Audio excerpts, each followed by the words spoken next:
মুনামি কিচেনলৈ আজি আপোনালোকৰ মাজলৈ চিকেন কাৰী ৰেচিপি লৈ আহিছোঁ। বহুত সিম্পলকৈ বনাইছোঁ। আপোনালোকে ট্ৰাই কৰি চাবচোন। খাবলৈও বহুত টেষ্টি হৈছিল। তেনেহ'লে আহক ৰেচিপিটো আৰম্ভ কৰোঁ। যোগাৰবোৰ হ'ল এইখিনি ব্ৰইলাৰ মাংস মই এনেদৰে উহাই লৈছোঁ। তাৰপিছত পিঁয়াজ, নিমখ, হালধি, জিৰাৰ পেষ্ট, আদা নহৰু, জলকীয়া, নেমুৰ ৰস, মিট মছলা, জালুকৰ গুড়ি, ৰেড চিলি পাউডাৰ আৰু মিঠাতেল। প্ৰথমে মাংসখিনি ভালদৰে ধুই অকণমান পানী দি অলপ সময় উহাই ল'ব। পিঁয়াজ, আদা নহৰু আৰু জলকীয়াখিনিত অলপ পানী দি মিক্সিত পিচি ল'ব। মাংসখিনিত পিচি লোৱা মছলাখিনিৰ লগতে হালধি, জিৰা, নিমখ, ৰেড চিলি পাউডাৰ, জালুকৰ গুড়ি, মিট মছলা আৰু নেমুৰ ৰসখিনি একেলগে দি ভালদৰে সানি ল'ব।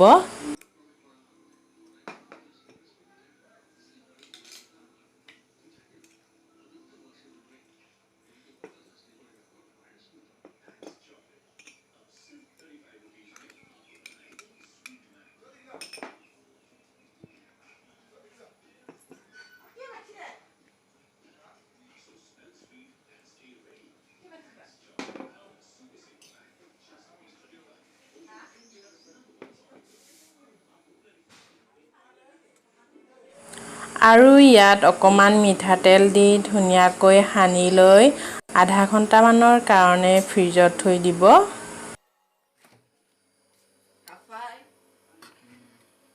ফ্ৰিজৰ পৰা মাংসখিনি উলিয়ালোঁ।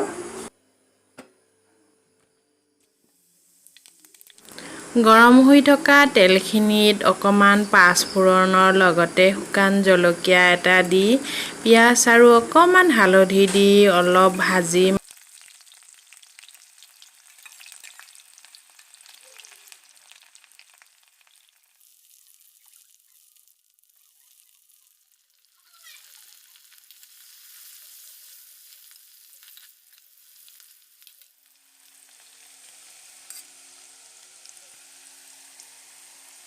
মাংসখিনি দি ভালদৰে লৰাই ঢাকি দিব।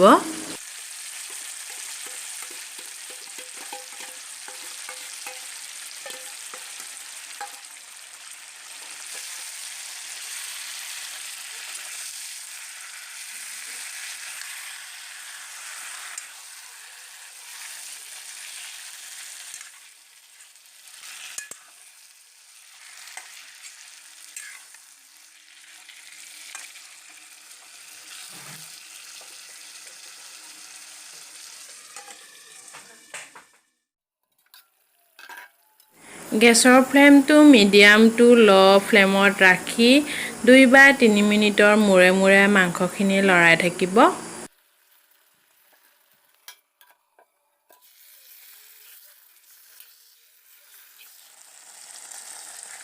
মাংসৰ পৰা ওলোৱা পানী শুকুৱাব ধৰিলে নিজৰ জোখ অনুপাতে পানী দি উতলিবলৈ দিব। তেনেহ'লে আজিৰ ৰেচিপিটো চাই আপোনালোকে কেনে পালে? ভাল লাগিলে লাইক, কমেণ্ট, শ্বেয়াৰ লগতে মোৰ চেনেলটো ছাবস্ক্ৰাইব কৰিব আৰু কাষতে থকা বেল আইকনটো দবাই দিব যাতে মোৰ আহিবলগীয়া ৰেচিপিৰ সম্ভেদবোৰ আপোনালোকে পাই থাকে। ধন্যবাদ।